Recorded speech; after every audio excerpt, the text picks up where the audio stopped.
Bang! Neeves Knives. I'm Jared, and we are live, ladies and gentlemen, live on Neeves Knives. How's everybody doing tonight? We'll give it a couple minutes, let some people come in here, and just chit chat, and then I'll explain the title of the video a little bit better. Hopefully, all is well. Hopefully, you guys had a good 4th of July. I had mine this weekend or over the weekend. That's why I didn't have the live last weekend, was because I was with my family. Blowing shit up, having a good time, celebrating freedom, and it was a beautiful thing. I had a great time. Hopefully you guys did too. And it's kind of easier to do it over the weekend because then you can, everybody's off of work, you can kind of do it a little bit later and stuff like that. But yeah, it was a good time though. Great time. And there is some pretty cool new knives that recently came out and some stuff that's coming soon that maybe we'll talk about here in a little bit. That's a good reason not to do the damn deal. Yes, it is. Yes, it is. Family's very important to me. I have a very big family and a very tight knit family. So since I always put them first before anything. Even like with Kara, because she doesn't have a big family. So, there's one thing right, when we even first got together, I said, just one rule is, don't ever get between me and my family. When they call, I gotta go. So, oh, Alicord, I'm sure you already seen it. And anybody else, we had stuff going to, we shipped out today. So everything's, in shipping right now, headed to whoever won stuff and things we had to return or whatever. It's been a while since we actually shipped. Normally we ship like once a week, but it's been a little while. So Gary says, hey Jared, I got a Demco USA fixed blade and Magnum cut. Very cool. It sharpened up so nicely. Yeah, when you get because the USA ones, they are they're not like mass produced as much as like say some of the overseas stuff or the stuff from Taiwan. So you're going to get a lot better heat treatment and a lot better everything usually when it's coming from small batches. Now that's not saying that there's not a lot of USA companies that run their shit soft. Of course there is, right? But even under the umbrella of them running it a little bit soft, the quality of the heat treat can be a little bit better. And then also even like as little as like when they sharpen the knives, like, man, I watched it. I know I've bitched about this guy a lot, so I'm not going to go in on him right now. But that Ray sharpener guy that's online, and you see him all over shorts and stuff doing knife sharpening. I seen he had a fixed blade, and he was sharpening it on a belt, and fucking sparks are flying everywhere. And I'm thinking, like, all he's doing is burning the edge, like, and it's just crazy to me that he puts that type of content out, and then he cheats on the test, right? On the best sharpness tester. I did the video on why you shouldn't trust that. Well, he's the exact reason why you shouldn't trust that. Like, just watch his videos and you'll see. Don't trust that shit. All his numbers are lies. Every single one of them. I've never seen him do one test that was legit. Gary, thank you, brother. I appreciate it, man. Thank you for the 5 bones. So I've been doing the end of the videos. You guys, I'm sure a lot of you guys know. Some of you guys don't. Some of you guys don't make it to the end, right? But those of you that do make it to the end, I started kind of ending in a different way. Is because I ended one video that way, and then I actually had a couple comments asking me to end all the videos that way, and I was like, that's not a bad idea, right? It's not a bad idea. So, and the fact that not only one person said it, that multiple people said it, it made it even more so, right? So I decided to start ending the video where I just say, work hard, stay tough, society's relying on you. Well, I had somebody come, and ask me, like, what does that mean? What does that mean? Society's relying on you. And what I mean when I say that, and I don't think it's appreciated enough, is the men in society that keep this infrastructure going, all the laborious jobs. Like, it doesn't matter really what you do, right? Because it's all pieces, right? It's all pieces, and it keeps everything going. With one piece missing, this bitch falls apart. And if men stopped working, if we lost men tonight, right now, within 12 hours, this whole infrastructure would collapse. It'd probably take like 24 hours for fucking shit to really start collapsing, but it would happen really, really quick. And you know, a lot of people don't consider, you know, like all the men out there every day, day in and day out, working in the streets, working in the sewers, working on the power lines, keeping the grid going, just laborious jobs, and guaranteed 100%. Like when I did construction, right?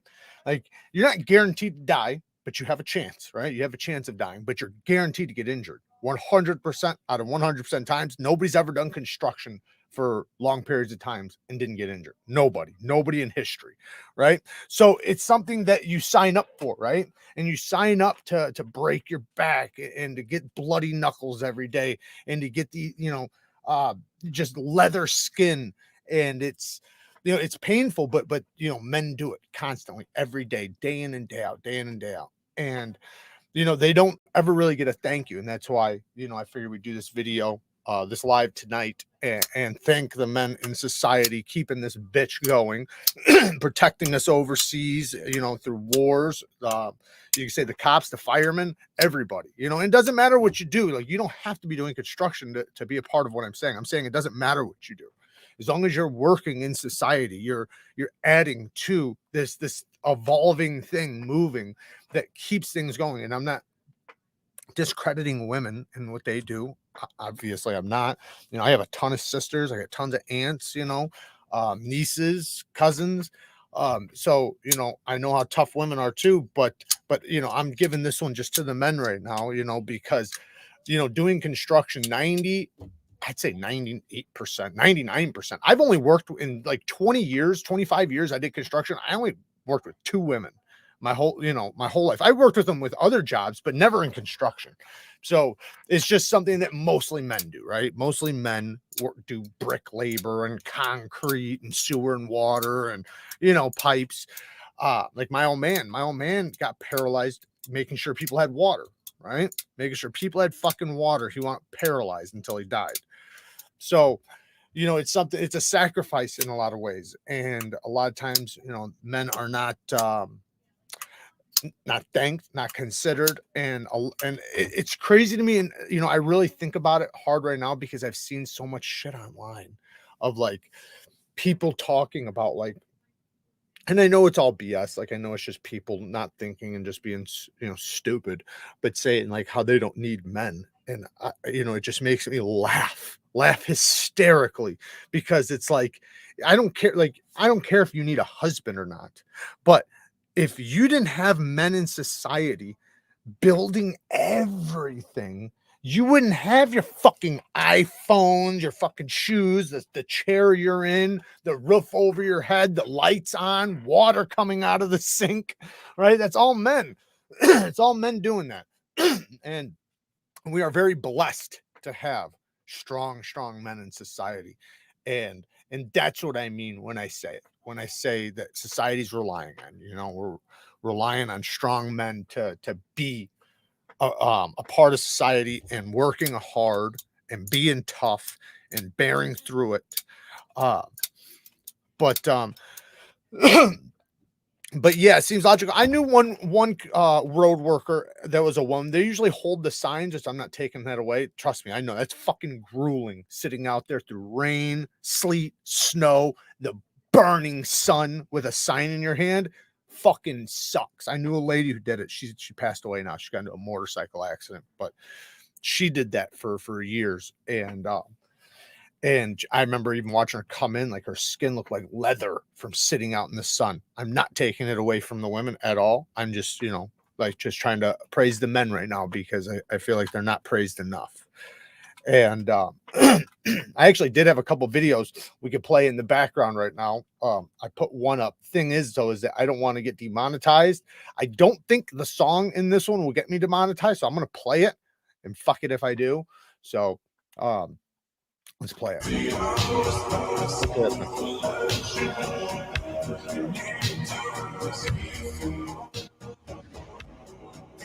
But yeah, just the men in society keeping things going like this. I mean, it's just the grueling labor that people go through, and everybody, not just not, obviously not just men, but I'm just praising men right now, but everybody. Uh, and without us, without the men, it's everything falls apart. Everything collapses. And even right there, it says it. What would our world look like after 24 hours? It'd be hell. It'd be absolute hell. Oh, it's still going. Sorry, guys. There we go. You guys.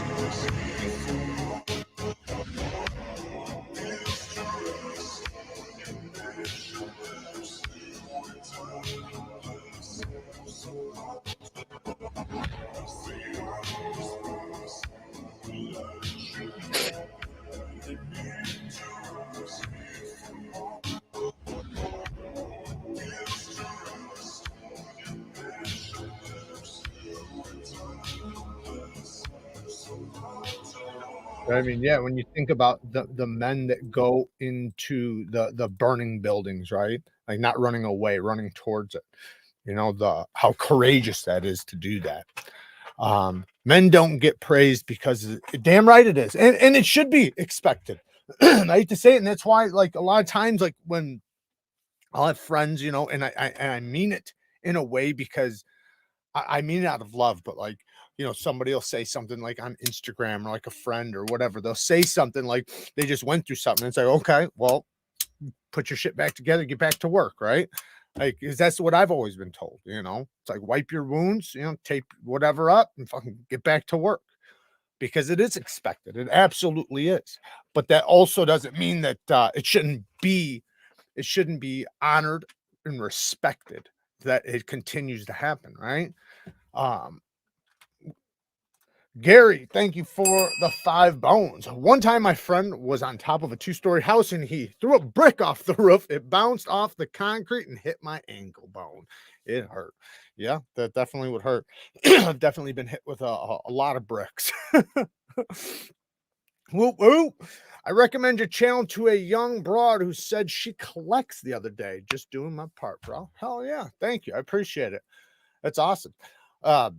It's cool that she there's a girl out there collecting. I told you guys about that one time I ran into a girl on the streets that was collecting, and I thought that was pretty cool. It was probably a lot of M-Techs and stuff, but I seen some guys up on the power lines today in 90-degree heat today. Yeah, and that sucks, man. I've never done power lines. I mean, I've worked on a lot of electrical stuff, but my dad has. My dad worked at ComEd for years. My stepfather works at ComEd right now. And then but being out in that sun, yeah, man, I've done a lot of roofs in the hottest part of the summer, just fucking cooking you. I've even had it where I was working and my shoes started melting to the pavement. Like, you got to keep moving. I actually like women as firefighters. No, you don't. Their smaller frame really helps them shimmy through collapsed buildings. It's a good compliment to the bigger, stronger man. I don't know about that because I know for me, if I am trapped in a building, it's going to be a man that's going to have to carry me out. A woman is not going to be able to carry me the fuck out of there. I can't imagine. I've never met a woman that could just pick me up and throw me up on her shoulders and walk me and carry me down something. Not saying obviously, sometimes they use help, but that's awesome if they do it. But in a lot of cases, and it's nothing against women. I'm not trying to downplay women. I know a lot of tough fucking broads. Trust me. So broads that could beat up a lot of men, but in most cases, with a lot of scenarios like that, I'm going to want a man to show up 100% because they're going to be able to pick me up or carry me or fight off whatever. But I suggest you try to carry a limp body. It's not easy. Exactly. It's not easy. And that's the thing. And that a lot of people don't even understand dead weight, what dead weight is. I didn't even know about dead weight till my dad got paralyzed. Then I learned dead weight is so much heavier than like live weight. And what the difference is if you pick me up and I'm helping you hold me, like by holding on to you and using the muscles to stay in certain places, then it's going to be so much easier than if I'm just dead, because now everything's limp and everything's heavy as shit. You're not helping me at all. And it's a lot different. Ain't no woman carrying my ass out of a building, at least not since China died. I'm sure those Russians are real afraid of our female soldiers the most. I don't know about that. I'm guessing that's sarcasm, but Chris Jones, Two Bones Jones, has been a member for 6 months. Shout out to him, buddy. Miss hit a nail once. Flew up and hit me right in the nuts. I've been smashed by more hammers than I could ever imagine. I've had more smashed fingers. I've smashed my finger 3 times in one day in a freezing weather. You want to talk about painful? Because the first one, what sucks is anytime you smash it, especially if it's early in the day, and you smash your thumb with a hammer as hard as you can, you know you're going to hit it again. It's just guaranteed, because you don't crush your finger once in the day without hitting it again. It's just the way shit works, because your finger's not stable now. Now you're kind of nervous, so your hands are shaking when you do it, and it's like almost like you're guaranteed to do it again. And that third time's a charm. Two Bone Jones, soprano. Okay. Thank you for the 2 Bones Jones. Can't stay, just wanted to say buenos noches to all. Thank you for coming in, Chuck. Check it at least for a minute. My brother is a nurse. I deal with dead weight a lot. My grandma had a TBI and she may as well be paralyzed. That plus the dementia is sometimes hard to deal with. That sucks. Yeah, that's tough. That's very tough. I've dealt with a lot of that, so I feel you, man. That's definitely tough, very tough. Dead weight is horrible. When we are training, everyone always wants to help when their buddy was picking them up, mainly because they were scared of getting dropped. Not me. Pick my fat ass. You're getting all this weight. You never bite your lip just once either. It's kind of the same thing. It's kind of the same exact thing. But you know, another one person, I know you guys have seen them. Actually, we have something else I want to watch. Let's see if I can find it really quick. So this is, and you guys might have seen this, right? But I love this shit. I love seeing this. A man with his son, and this father, man, what a badass father. Like, a lot of sons wish they had a father like this. Let's watch it. Let me make this bigger. Or no, I can't make it bigger. Fuck it. There you go. Hey, come on. Get your shoulders. No, you're not. No, you're not. I got you. I got you. I got you. Mental, Jay. Mental. Yes, you can. Yes, you can. Mental. Look at him. Mental. Yo, check. There. Yo, mental. My leg, Jay. Damn. I got Jay. Damn, I got you. Jaden. Jay. 10, 9, 8, 7, 6, 5, 4, 3, 2, 1. Shit almost brings a tear to my eye. You see how the kid failed the first time, and the father, made him tougher, made him realize, it's okay to fail, but you got to get stronger and go back in there and kick ass. And that second time he made it through, and he made it through like a champ. And yeah, man, fathers like that in society, we need them bad. You can't pick. Love you, huh? Hey, Mom, I hope your hip's feeling okay. I love you. And thank you for coming in. I see Alicord, been a member for 10 months, says, Fiend, how do you like the paracord, Matt?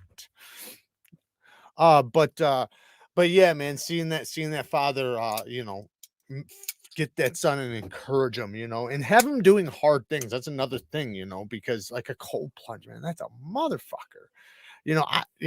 I'd like to start doing cold plunges. I've never even done them besides, like obviously jumping in like frozen lakes and stuff, but doing a controlled cold plunge where you get in for like 30 seconds or a minute and a half, whatever. Um, that's a lot of mental strength to get through that. Like, you feel like you're dying, and, to, force your kid to do that and to toughen them up, that's awesome, man. That is awesome. That kid's gonna be a tough man one day. Um, Russia grabbed 30% of the best brains in Germany post World War II. They aren't stupid. Jared, thoughts on unions in regards to the trades? I mean, I don't know. I have different feelings about it, but I know a lot of people that are in union. So my best friend is union. So, I think it's needed. I mean, it works, I guess. But I don't know. I've never been union. I've always been, just a contractor or, just a laborer. I've never been union. I've never been any of that shit. So I've never been a part of it, but I know a lot of people that are. Ever heard of Michael Christie? If so, what happened to him? Yeah, I don't know. I think he just I honestly I don't know. So this is just me saying what I think. I don't know the truth, but I'm guessing he just felt like he gave all the information that he had, and he made his point.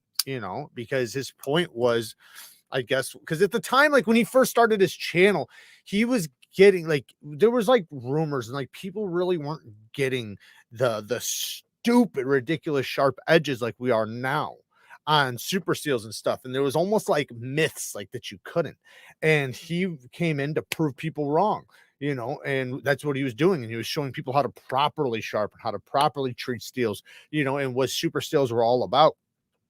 And it just seemed like he maybe spread the message he wanted to and then bounced. But I would love to see him come back. I mean, I would watch if he posted a video right now, I'd watch it. um Neeves is such a man. He says, obviously, apart from jumping in freezing cold lakes and stuff.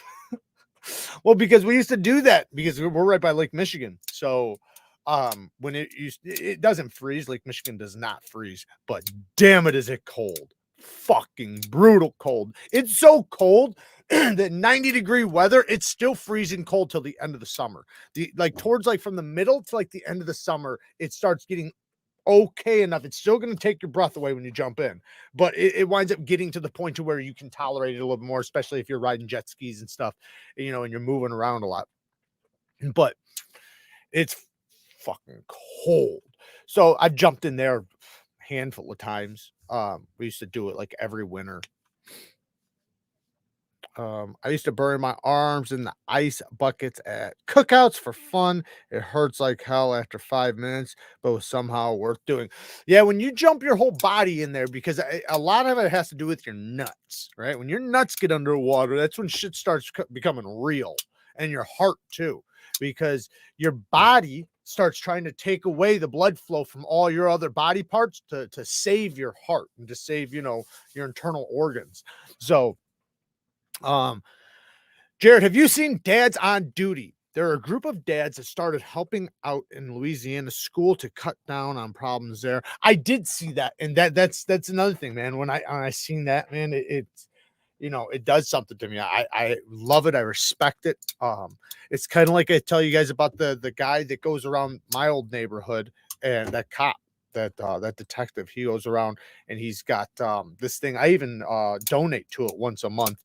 But he goes around and he, in this, because me and him grew up in the same neighborhood, and he goes to like the schools and then into the neighborhoods and plays with the kids, gets them involved in programs and church and things like that.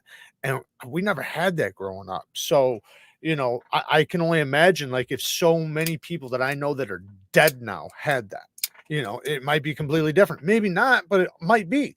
If they had a father figure to look up to, somebody, because that's basically what he's doing. He's kind of like being like a father figure to a lot of kids that don't have fathers. I was lucky enough to have a father and a lot of strong men around me. Like, I've never been lacking in strong men around me. 100%. Like, that's what I grew up with, was all fucking strong men, like the toughest men I could imagine, I grew up with. So I was blessed that way, but a lot of people weren't. a lot of people weren't in my neighborhood, and it led a lot of people into gangs. Like all my friends growing up, all were in fucking gangs. Every single one of them, damn near every single one of them. Scrolling down because I feel like I missed a lot. Sorry you have a bum hip, Jared's mom. I sympathize. Mine is a piece as well. I'm 50, but feel 70. Yeah, my mom just had some hip issues. Hopefully she gets through it okay. I'm kind of glad she figured out exactly what was wrong. I used to do polar bear swims as a teenager. Don't think about it. You got to just jump right in. That is so true. Try to think as simply as possible. Overthinking it causes you to lose. Right. Just like when you get in. That's why when we used to do the lake thing, I would never, ever, ever walk in. Like I would just literally run right in and dive in. Like, because I knew if I started walking in, it's like the torture is 10 times, it takes 10 times as long. Right? It's like, just do it. It's kind of like if you had to cut your finger off, would you rather go slow or just cut that fucker off? Well, in the end of the month, I will find out if I need a hip replacement. Well, if you have to do that, Mom, then that's what you have to do. Hopefully not, but maybe it might not be a bad thing if you do. When you grow up, you realize just how much our upbringing shaped the man. Very true. Very, very true. And you don't think about that stuff until you get older. I think about all that stuff constantly now, but when I was a kid, I kind of understood a little bit because I'd be told, like, hey man, when, if you do this now, when you're older, you're gonna be happy you did it, right? You're gonna be happy you learned this. You're gonna be happy you went through this. So I kind of always knew, but you don't know to the full extent until you get older and you look back at like, oh, that's why he made me climb that. Oh, that's why he made me work that hard that day. That's why he made me fight that person or whatever. 5 bones. Thank you, Voscom.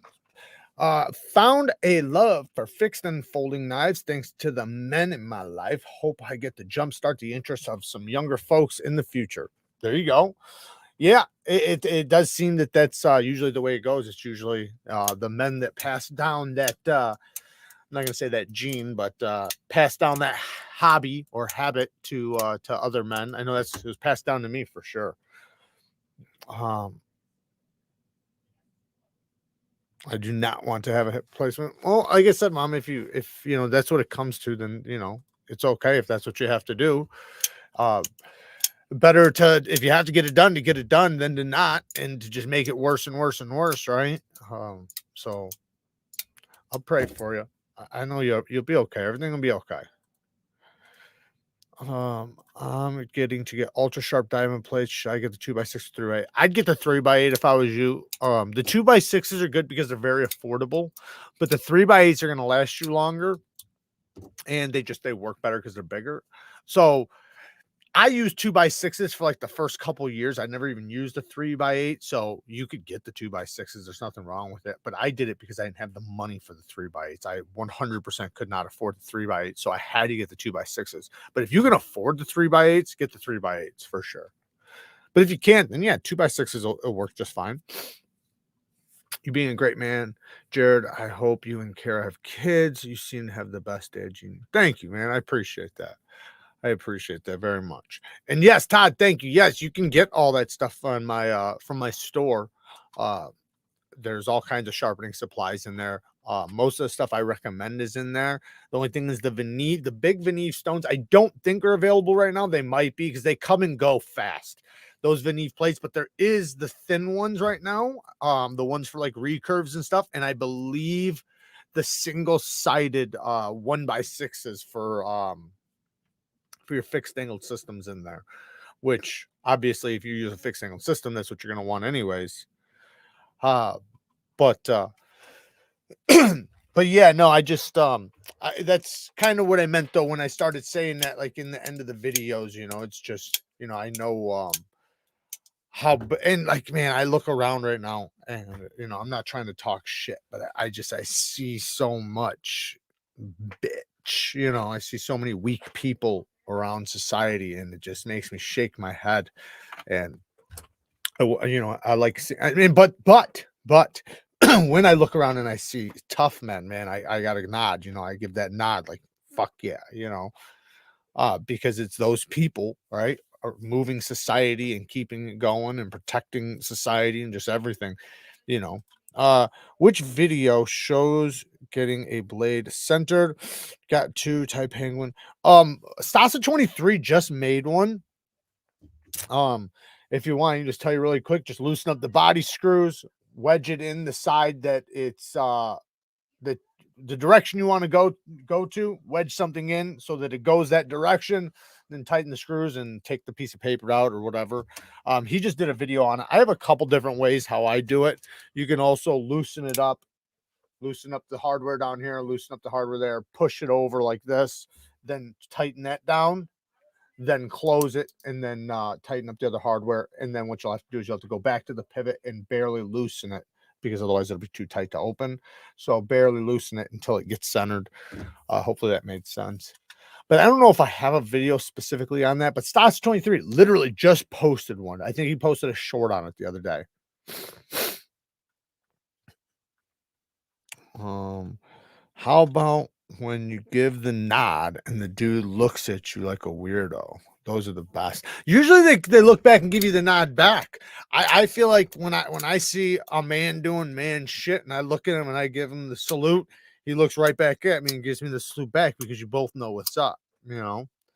But yeah, it'd feel weird if they just looked at you weird. What the fuck is this guy looking at? What's the best way to remove a stubborn burr?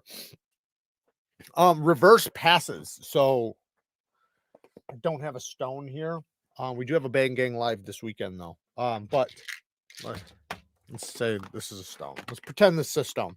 So you take your knife, and even if you're on fixed angled system, you can do it the same way. You know, you're just obviously going to use the stone instead of the knife. Okay, but start at the tip.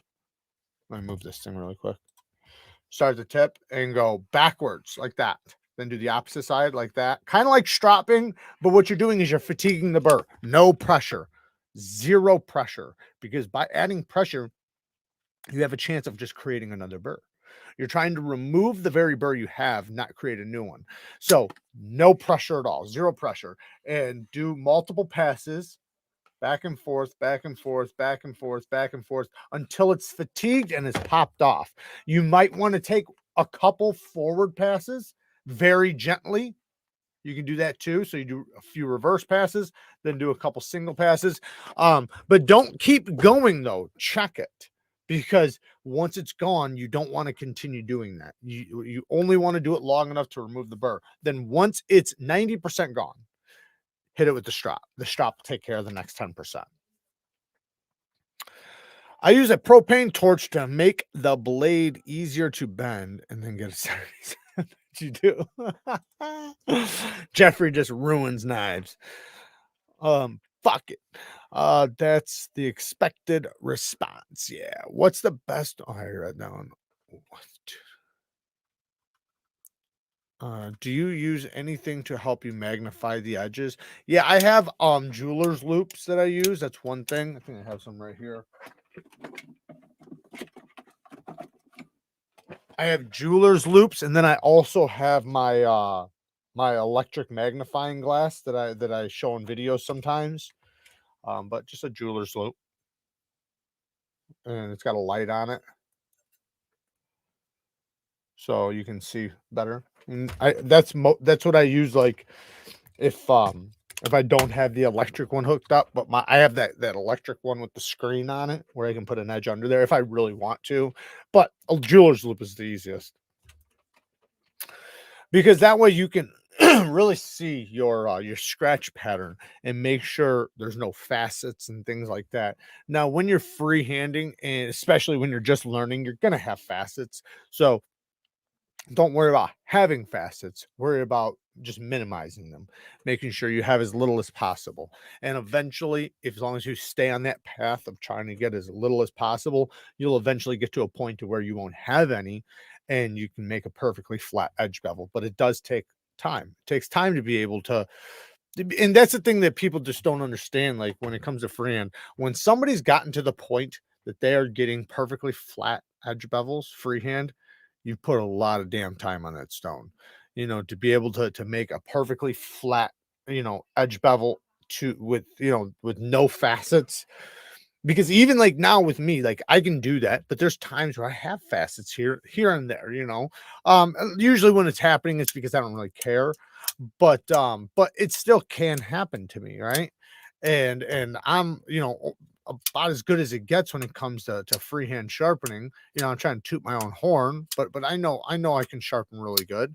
But I know I put a lot of time in, though, a lot more time than most people are willing to put in. But that's why I also try to teach people. And even in my shorts, man, people come back fighting me on shit. And they just don't realize that they're talking to somebody who actually understands sharpening so much more. And they because it's the internet, people think that because there's so many scammers on the internet. There's so many fuckheads on the internet that are just talking shit. They have no idea what they're talking about, and they're just spewing bullshit out of their mouth. So they they deal with that so much that when they just see some guy show up on their screen talking about knife sharpening, and it says everything that they thought was wrong is wrong, they obviously are gonna fight it back, and they think you're just some meathead just talking shit. Um if you pray for patience, plan to hand sharpen. There you go. That's a good one. I like that one. If Dr. Shauna Swan is right, unfortunately, strong men are going away. She explains true science why. Well, that's why we need them more than ever, right? That's why we need them more than ever, because if they go away, so does everything else. And I know, I feel like that there is a societal pressure to get rid of them, and I know that. And I know why. I know exactly why. But hopefully, enough men will wake up and see through the weeds and see what's going on so that they can fight back. I just started watching your budget knives videos and sharpening videos and subscribed a week ago. Thank you, Minnie. I appreciate it. Thank you. I really appreciate that. New subscriber. We always like those. We want more of those. Influenza, a condition where you can't stop slinging shit from your mouth. Any chance your books will open up soon? Not for a bit. I know a lot of people want me to open my books right now. I have actually stuff in right now for sharpening, because I still take care of a lot of friends and people. But it's gonna be a little while. I got so much to catch up with. We like we're about to do this video with an actor. We're gonna go film his knife collection. So we're gonna go to his house and actually film his knife collection, which is gonna be a cool video.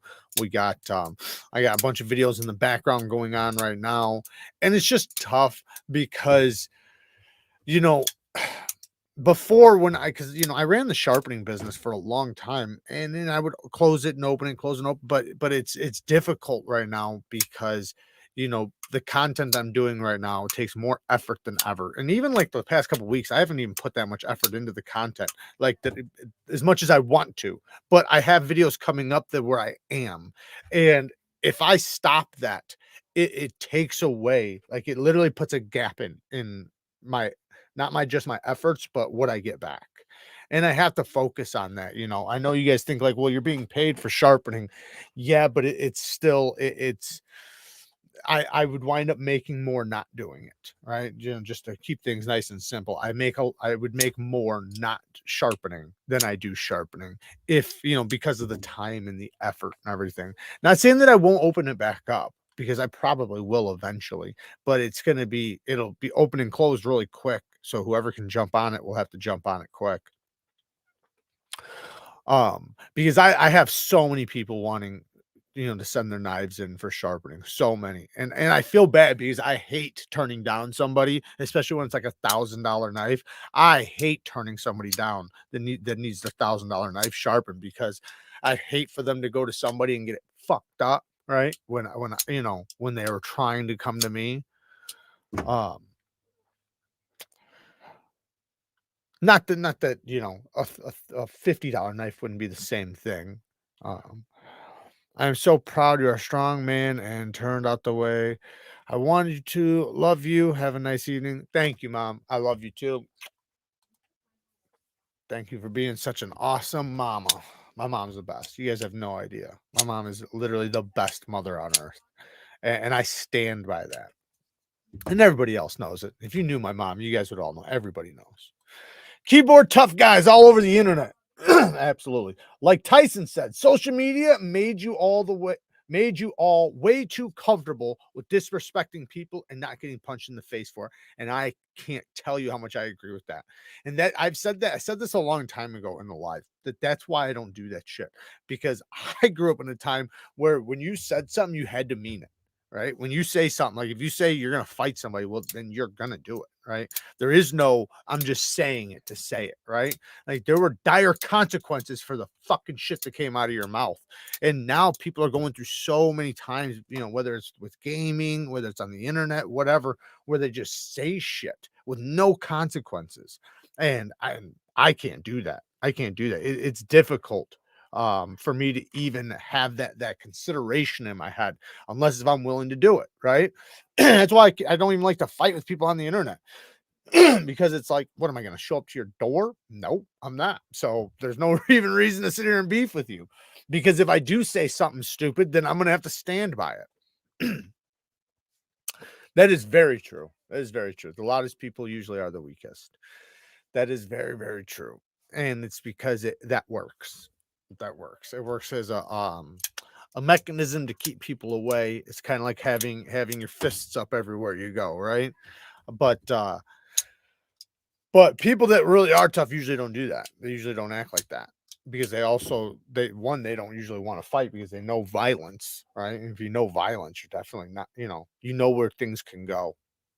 And, it's always in the back of your head too. And you've really seen violence. Like even like me, man, I think about some things I've seen. I think about like things that can happen and where it can go. Like when you start knowing where things can go, you usually don't even want to take the chance, because it's like, if you have to, you have to. But I just mean, you don't want to put yourself in a stupid situation to find out, right? Fuck around and find out. You guys know the chart. But Hustlin, whatever, strap leather for only $10 on Amazon with a razor knife and 2 grommets. I made 2 key ring pocket straps and even made a skinny strap for my recurves with the leftover scraps. Very cool. I bought like a $70 sheet of leather. It was a big ass sheet of leather. I can make 100 straps with it. But I usually buy the $20 ones, because I can get a double-sided $20 one with decent leather. It's not like super good leather. I have some ones with really good leather though too. But the $20 ones work good, like the Beaver Crafts. And like I said, they're double-sided. It is total chaos. Yes, that's a apprehension is appropriate. Apprehension is appropriate, right? Just literally received my full-size VOSTEED Nightshade, and black with Nitro V. So stoked. Love my mini Nightshade as well. Yeah, the Nightshade's a good one. I just love the shape it is, because it's literally a shape that's designed for cutting. And that blade shape, I don't know if you know this or not, maybe you do, because I've made videos on it. That's a shilling cutter. So a shilling cutter is actually a Chinese blade shape that was designed around doing cutting tasks, and a lot of it was like outdoor stuff, like trimming leaves and bushes and stuff like that, down to just regular cutting, whatever. So it obviously has been proven to work really well, and that's why it works so good as a folding knife. When are your sharpening live streams? We do them twice a month on Sunday, so this Sunday will be one, and then 2 weeks later. But you have to be a member to sign up for it. So with the memberships are down in the description. If you don't have money to sign up, I do have a playlist full of full of hundreds of sharpening videos that are all free to everybody. I've put a lot of work into those, and I continue to make them. Like I have one that I'm going to be making here probably this week that's going to go in there. So it's not like they're just never being made. I still make regular sharpening videos for everybody, and then the members get 2 lives a week for sharpening, and we have a completely different bench now that we use when we do that. So it's not right here. It's by all my sharpening stuff. Nightshade was a revelation. It helps you put in the work. It does help you put in work. That's a good way to put it, because it kind of works with you. You know, like when you're trying to do extended cuts, it traps the extended cuts. When you want to do a utility cut, well, it's not only putting all the pressure, because when you apply pressure to the handle of that knife, it all goes to the tip. So it allows you to put your maximum force down into the tip, and then when you draw it back, it's like pulling the material into the, you know, into the tip. It's literally like designed to kind of help you as you're using it. Would you rather have a Koenig Arius or a Shurograph Quantum? Probably an Arius, USA made, definitely. I'd take the Arius over the Quantum. Plus the Quantum, let me make sure I'm thinking of the right one. Uh,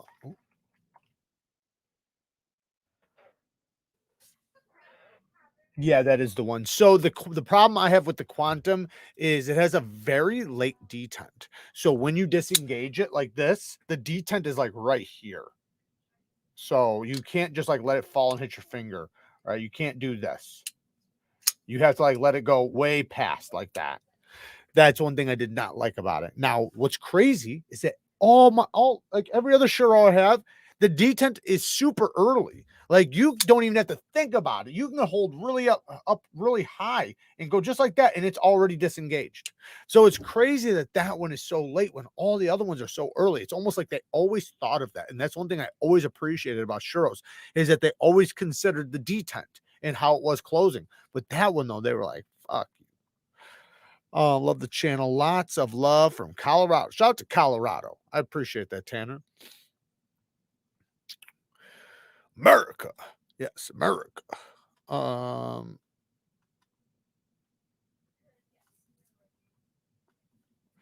but yeah, with the Arius though, the Koenig Arius, there is some available right now. Just FYI, in the description. There's some available in the description. On, damn it, I don't know what's going on. Hopefully, you guys can't hear that. Under Tools for Gents. Tools for Gents. Shout out to Tools for Gents. They are a new affiliate link we're using. So basically, you know, if you guys use the links, we get a little tiny kickback from your purchase. So all the links down there in the description, we get a kickback if you use any of them. But we're really happy to have Tools for Gents. They have some really badass knives on their site, and they do have some Koenig Arius right now. I believe they have a brown one and a blue one, and I think a raw one, if I'm not mistaken. I could be wrong. You can still watch their sharpenings live, but you need to be a member to comment. Yeah, but that we left that the last one, Todd, we left it open by accident. We meant to close that. So sometimes, yeah, sometimes we do leave them open for anybody to watch the live or sharpenings for the members, but we also close a lot of them. Like the next one this coming up, we're gonna close it. We'll leave it open for like 5 minutes for people to come in, but then once we start, we're gonna close it out and kick everybody out, because the members, you know, they deserve the, you know, the exclusivity of it. How does it work on currency conversion? They don't give you the US. So one, you can look it up, but two, there should be a thing for I believe there's a thing where you can switch it to US currency. I think you have to like put it in the thing first and then like go over, maybe. I'm not positive. But you can also just look it up. That's what I was doing, but there is a way to actually to switch it on there. Now I do know, or I heard that they are, I think they're developing a US site right now, where they'll have things in the US. I'm not sure when that'll be ready or anything. I think it might even already be developed. I don't know. I have to look into it. We just got it yesterday, so, or last night. So picked up the wee mini buster in tiger striped ano tie. Such a dope blade. You gonna start getting mid guards on the channel now? I hope so, man. I've been trying to get the mid guards on. I've been trying to get, there's a lot of things on there I want to get. Now they're not gonna send me everything. Like they, you know, I've talked to them. Like the PMP, they didn't send that. PMP sent that. But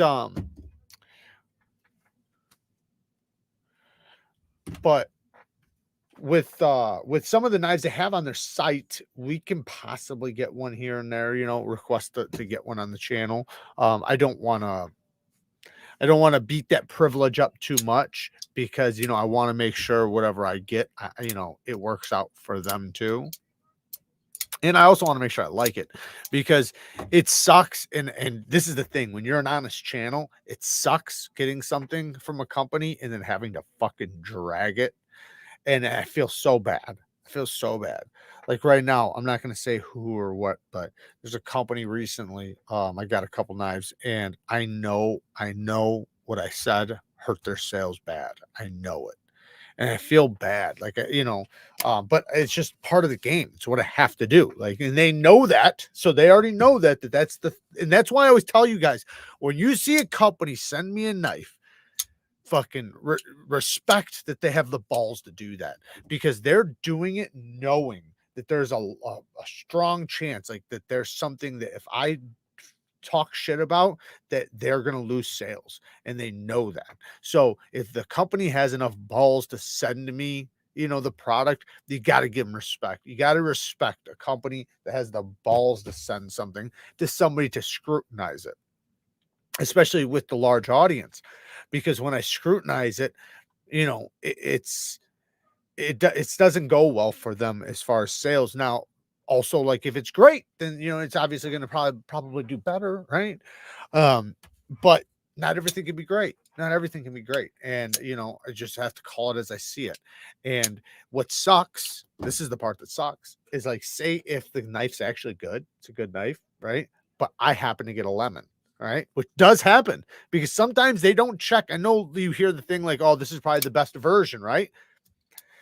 I no. In most cases, they just grab the box off the shelf and they send whatever they get. In most cases, that's how it goes. Now, I'm not saying there's not some companies that will scrutinize it themselves and make sure before they send it to a reviewer, because that does happen. But sometimes they don't. Sometimes they just grab what's available and they send it.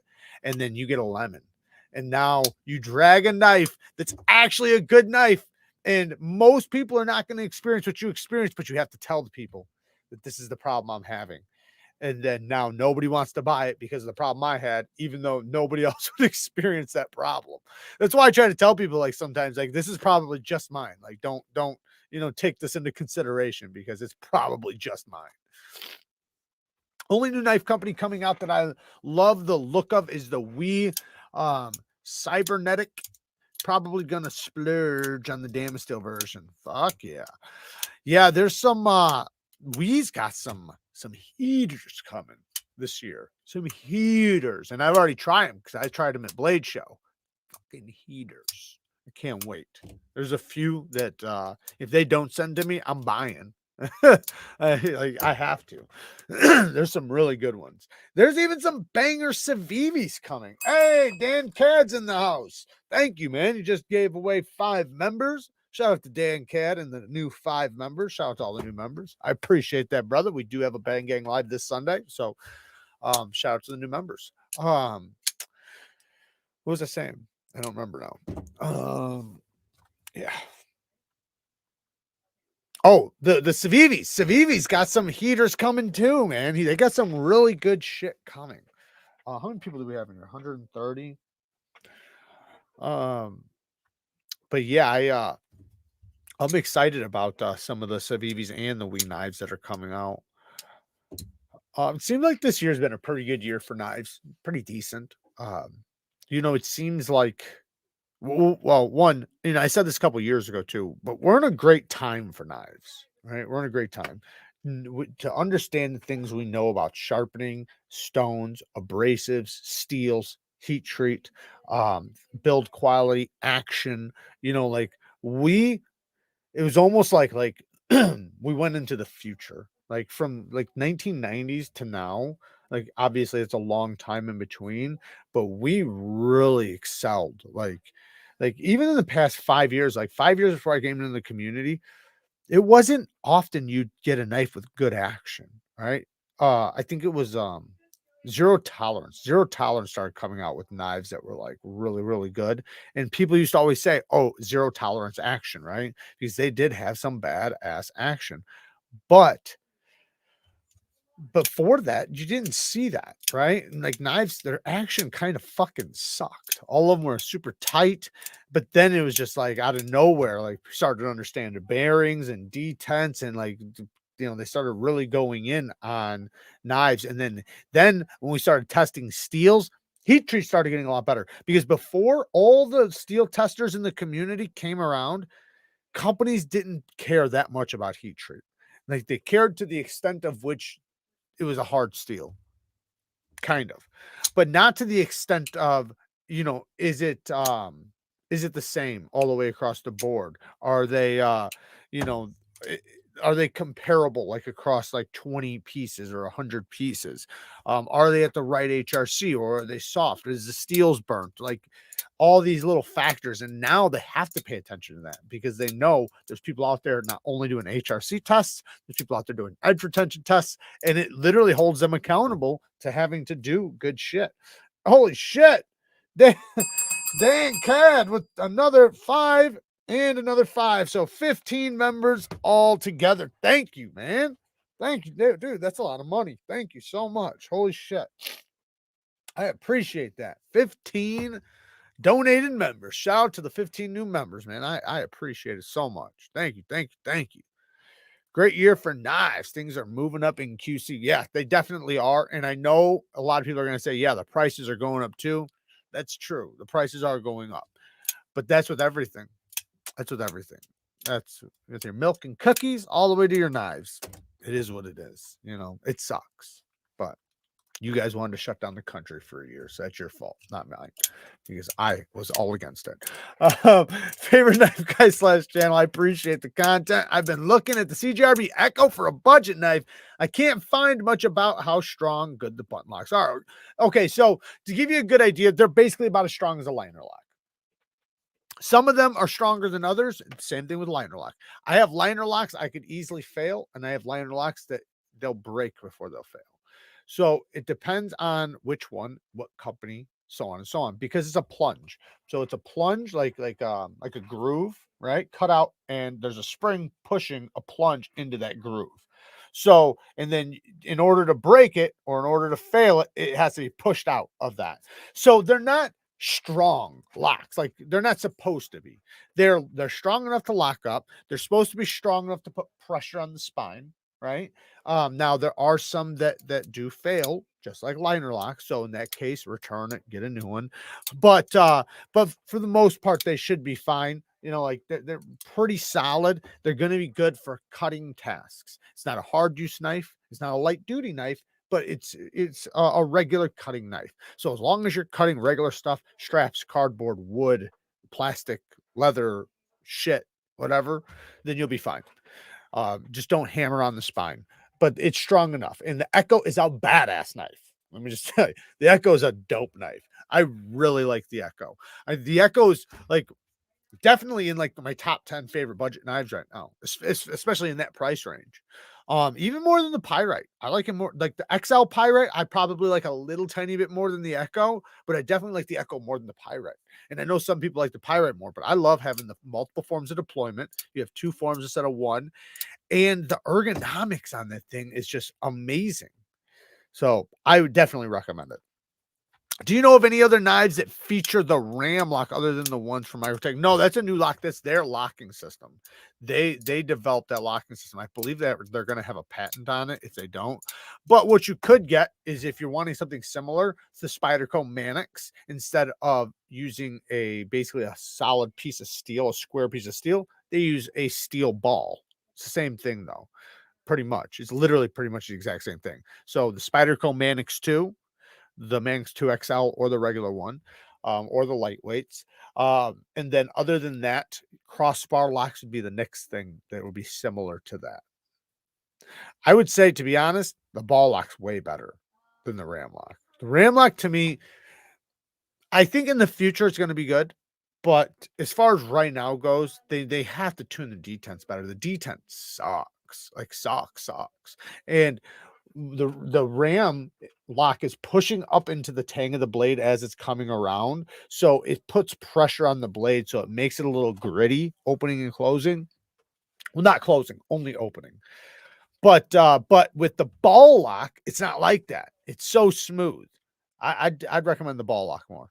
I think tactile increased the hardness. I just got a Maverick. Yeah, for their Magna Cut. Yeah, they did. I did a full video. I did a cut test on their Magna Cut. You can go watch. I did a full edge retention test on their Magna Cut, and it was between 63 and 64 HRC is what it was. But before that, it was 61 to 62. So they raised it, which is really good. Very happy with it. Echo is my first front flipper. Hasn't left my pocket since I got it. There you go. Hell yeah. Knife Joy announced they are dropping a Manix 2 and 20 CEV July 11th. Very cool. Very cool. Nice. I got what? PR24 all aluminum. Would be good non-firearm defense in home, but I think I could still be sued. Sued. Of course, got my gun too. Well, it's good to have both. I think I don't know that the PR24 is, but you know, I think you should just have both. You know, it's kind of like with anything, right? Just because you have a hammer doesn't mean you don't have a screwdriver, right? They're both tools, right? But they're for different purposes. So just because you have a firearm doesn't mean you don't need a knife. And just because you have a knife doesn't mean you don't need a firearm. Have both, right? So because the job or the task at hand might need one or the other or both, right? And you'd hate to be caught without the one you need. Jared, Hinderer's always had good everything going way back. Just my thoughts.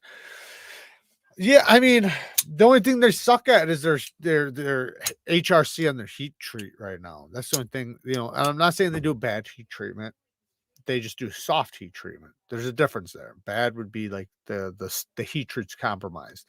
Soft is just they don't have a high HRC. For whatever reason, they don't want to. I know that's considered a hard use knife, but I don't think it has anything to do with that because the geometry of the knife is what makes it hard use. If they wanted it to be tough, use a tough steel, right? You get what I'm saying? Like, so if you're going to use, say, 20 CV or M390, you want to get the great qualities out of that steel that it has. But the only way to get that is by doing the right HRC, right? When you do a softer HRC, yeah, it's tougher, but you're losing those great qualities out of that steel. So, and I just doesn't make sense to me. Even with their Magna Cut, when I went to their booth and I bought my Magna Cut one back there, they said 59 to 60 or 59 to 61 or something. Like that's fucking crazy. Like that doesn't even make sense. That's super soft. Like that's very soft. Um, what they should be doing it at is 63 to 64, and and it doesn't make sense to argue the toughness part because Magna Cut is a very tough steel. Even at 63 to 64, it's still going to be plenty tough, especially with Hinderer's geometry. The geometry is already set up for toughness.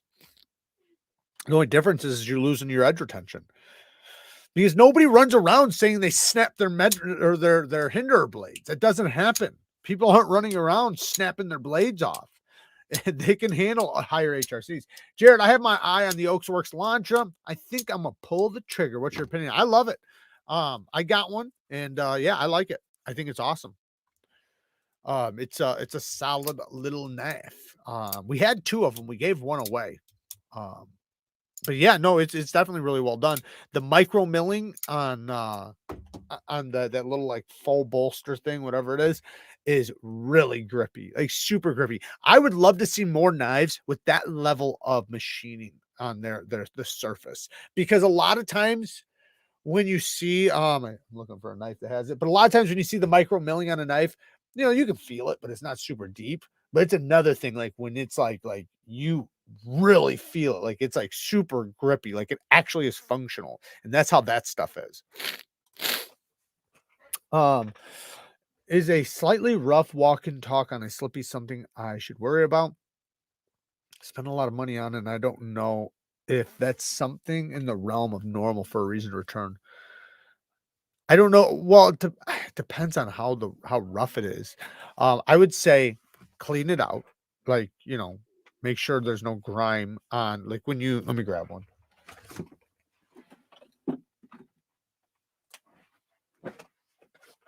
So go to the tang right here, clean all that off. Make sure there's nothing on there, because when it comes around, remember the corner of this, the opposite corner of what I'm touching right now is hitting the spring, right? So as it's coming around, it's touching that, right?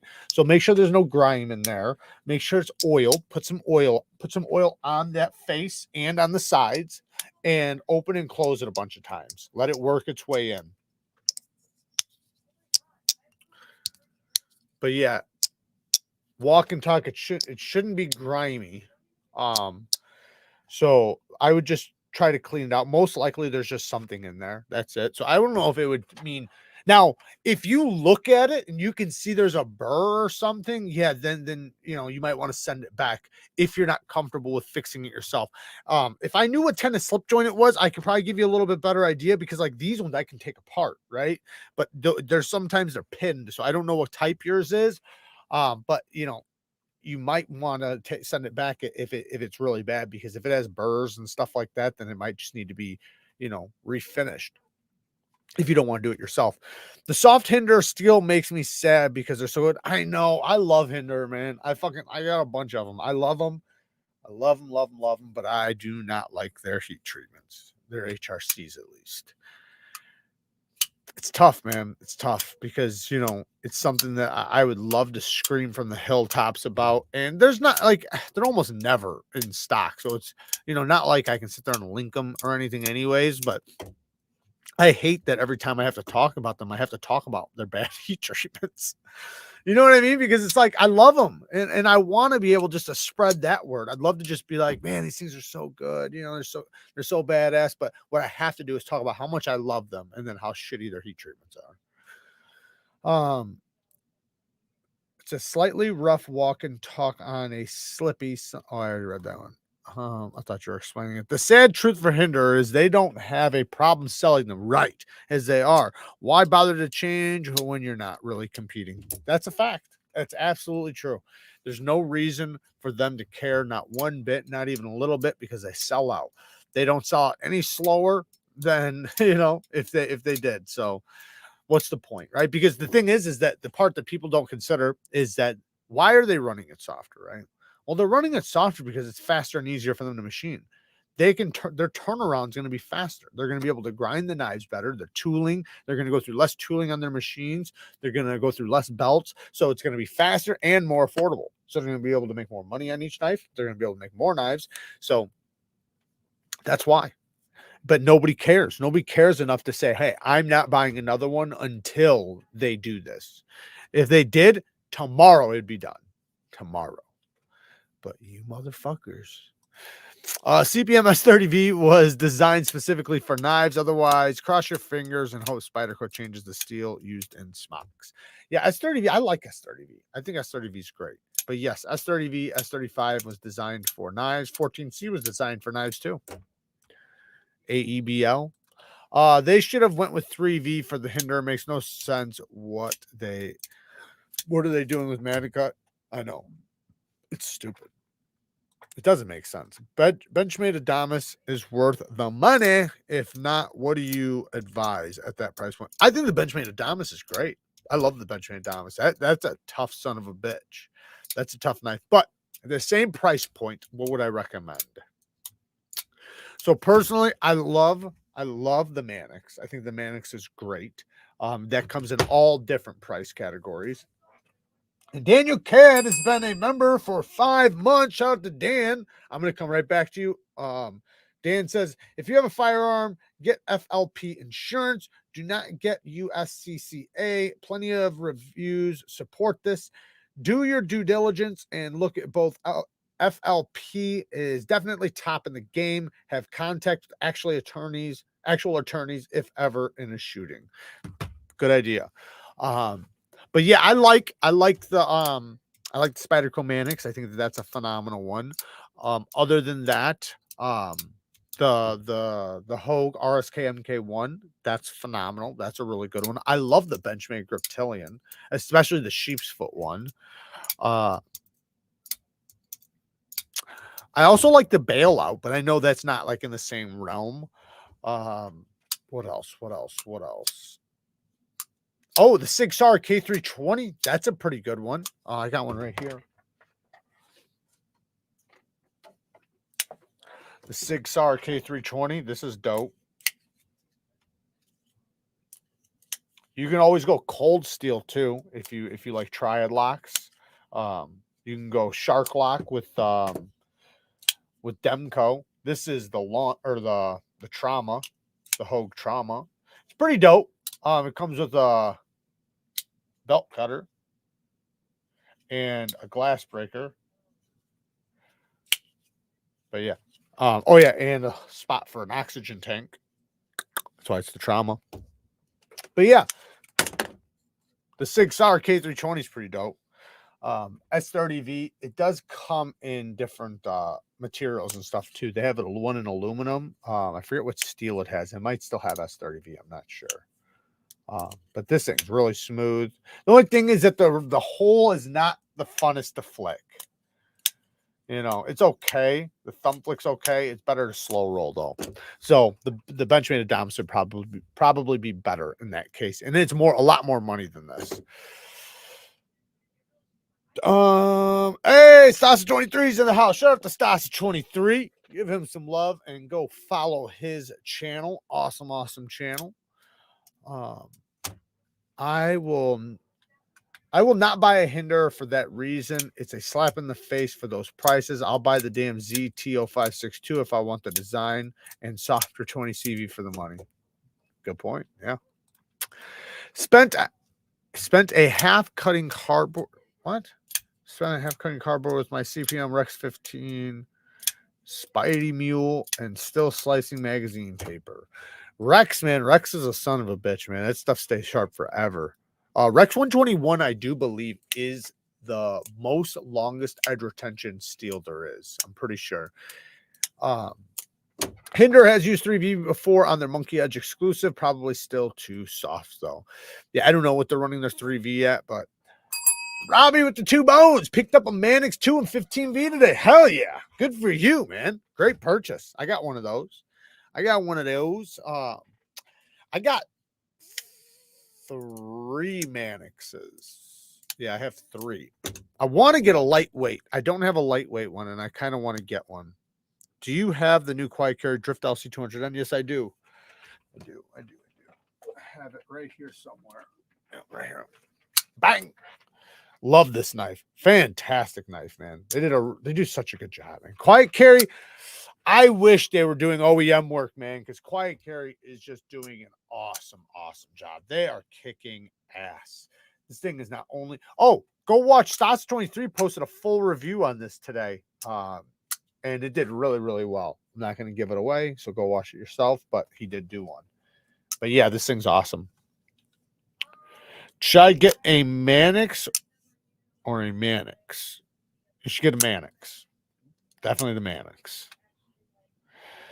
I would get, if you like big knives, get the XL, but most people are probably going to want the regular size one. The XL is a big knife, but damn it, does it work good. That's a great knife, man. The big one. KAVISO, oh, damn it. KAVISO has the 0562 tie for $239 a few days ago. No shit. I didn't even know they had them. Loving my new Kubi Tiger Stripe Titanium Titus. Oh, yeah. Oh, yeah. My XM18 is in S45, and it's great. I'd buy another Hinderer, but I'll avoid any of their Magna Cuts. Yeah, I don't know how their S45 is. I'd have to look into it, but I do know their M390 20CV and Magna Cut is soft. But hey, Jeffrey, you're the one, you're the one doing this to us then, just going and buying all their shit up, making sure they keep their steel soft. Just fucking with you. I just bought the Magna Cut one too. I was at Blade Show, Texas. I kind of felt stupid after because I started thinking about I literally just added to the cause, and I did. I 100% did. Malcolm a Holt with the 5 bones. Thank you, man. I appreciate the 5 bones. You're the man. Thank you. Should I do a knife collection video? Sure. Why not? Jared, I've been watching you and a few other guys since I got into EDC knives last fall. I've learned a bunch and I'm still learning. Very cool, Craig. I appreciate you watching the channel, man.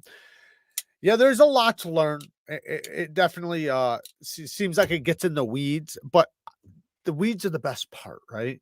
Because when you start grasping and start understanding things, it's the weeds are what you seek out, right? It's those little details because when you really start having a good understanding of everything, it all starts coming together, and now your purchases will be better, your experience is better, everything is just better. Like when I see, and I know some people are never going to have that, they're never going to get to that level of where they give a fuck, but if they do, if you do, which a lot of people do, there's a lot to learn. Like I even think about it like I got into an argument with this guy with like 20, 30, 40, 50 guys. I don't know. One of my short videos. And I don't know why I even argue with them, but debating about metal honing rods. And it's incredible to me how people are really like trying to like it's like they're willing to die on the hill of metal honing rods as if that's a good idea. As if, because they're not. Ceramic rods are better. They're always better. Always, always, always better. Ceramic rod is the way to go. Steel honing rods suck. And just think about it like this. Name one sharpener that has a metal plate that they sharpen on a metal plate. They don't, right? They use stones, diamonds, something like natural stones, things like that. They don't just use flat pieces of steel, right? Because the whole iron sharpens iron. Not really. Not really. Stones sharpen iron. Anyways, my point on saying that is that the people will be arguing with me about something, and they'll like try to argue like that they're a chef or whatever, like they're a butcher. Like, what does that mean? Just because you're a butcher, like I'm a knife guy, like I'm a knife sharpener. Like, how you're gonna come in and tell me about knife sharpening because you're a chef or you're a butcher? Like, that means you know how to butcher, right? That doesn't mean you know shit about knives or steel, heat treat, stones, or anything like that. Like, that's crazy to me that you're going to come in and argue with somebody who actually does have somewhat of an understanding on knife sharpening, right? A little bit. And you're going to argue with me about it. It's hilarious. But people get stuck in their ways, and they don't want to learn. They have no incentive to learn. They could give a fuck less about learning. They just want to argue. Robbie with the 5 bones. I have the Manix 2 and the Manix 2 XL. They're both great. Well, which one would you keep if you had to give one up? Hey, I'm new to collecting. I'm looking for a knife that isn't under $60 because I'm 14 with a job, but I don't want to go all in on one knife. What do you recommend? I would recommend going and watching. You don't want it under $60, so you want it over $60. I would say, well, that in that case, you need a limit. Like, what do you want to go up to? 150, 250? But what I would do is go watch some of my videos. I have videos with like 10 knives in one video. Just go through my content. You'll see tons of tons of videos on $100 knives, $50 knives. I have stuff under $100. I have affordable knife videos. I have premium knife videos. I have every type of knife video. I have collaborations where they're just all mixed up, so it gives you an idea of all different prices. I would go watch those. Because right now I have too many questions to answer that. Like, like what size knife, what are you using it for? What type of locking mechanism? What environment are you in? What's the top dollar you're wanting to spend? All those questions. So hopefully, you can get something out of the content, but I'm willing to answer you. I don't want to leave you hanging. Oh, under 60. You want to go under 60? Under 60, I would say go check out CJRB and Civivi or Suncut. You can go with the Suncut Serene. The Suncut Serene is under $50 and it's phenomenal. It's a fantastic knife. Go watch my best well, you can watch a couple videos. Go watch my affordable knives videos. Don't just watch one, but watch multiples, because I have a lot of I even have like last year's best of the best of all year. All the best knives that came out last year, I have videos on. But the one that I'm going to recommend right now is either the Sen Cut Serene or the Civivi Cubit, but that's $65, so it's right there. But there's a lot more, man. There's a lot more. I could recommend the CJRB Echo. I could recommend the CJRB Pyrite. They're around the $63 range. I could recommend the Button Lock Elemental. That's 65 bucks. I love this damn thing, but it is a bit of a gravity knife, so you have to want that. Kaiser has a ton of stuff. Kaiser Mad Tonto. This is like 70 bucks, 80 bucks, so it's a little bit more. So yeah, check out Sencut. Sencut and Civivi will be right where you want to go. Thank you. I've been searching for a while. 65 is fine. Yeah. Well, then if 65 is fine, check out, you can, like I said, the Civivi Cubit is really, really good. I actually have it on me right now. The Civivi Cubit, 65 bucks for this.